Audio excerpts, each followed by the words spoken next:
Hello, this is Dr. Mike Brooks. I'm a licensed psychologist and director of the Austin Psychology and Assessment Center, or ApaCenter.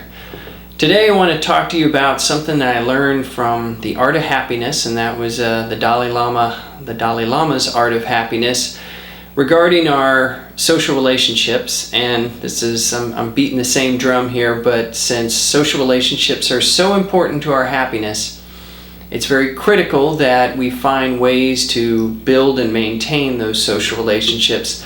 And there was something I learned in that book that I found really helpful, and that is when we look at people, a lot of times we look at, especially in this political climate of the other, how they're different than us. And that could be, whether what college you go to and you look at your rival college and the football game and you vilify them, or the other political party or the other religious denomination or something like that. We all have this tendency to try to do this us-them thing.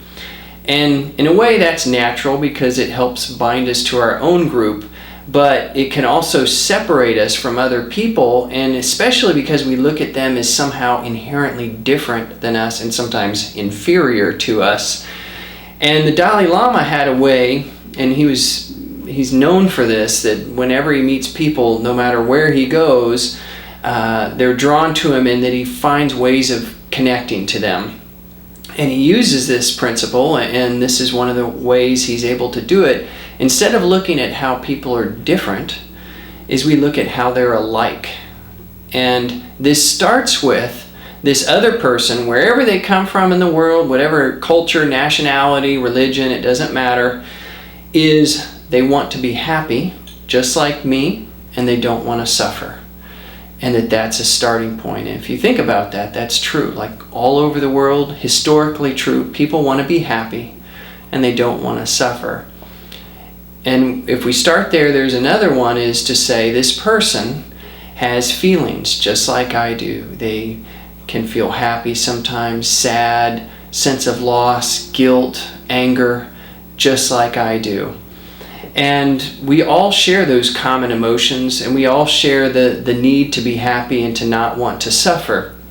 And when we look at other people, instead of starting first with how they're so different than we are, is we should start with how we're the same, how we're similar to these other people and how they're similar to us, because that can help unite us and help us feel more connected with them and feel more compassionate toward them. And that doesn't mean we have to agree on everything, but at least if we have that, again, our own happiness resides in these relationships. And this type of approach can build bridges in relationship and help us connect with other people.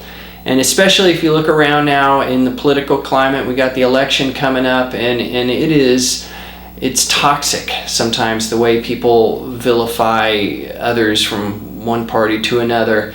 And I think that saying attributed to Jesus, that a house divided cannot stand, there's some truth to that. And so taking the Dalai Lama's advice is looking at how people are similar to us rather than how they're different as the starting point. So again, I'm Dr. Mike Brooks of the Austin Psychology and Assessment Center, or ApaCenter. Please visit our website. There's a lot of blogs and good information up there, and that's at www.apacenter.com. Thanks so much for joining me, and I look forward to talking to you again soon.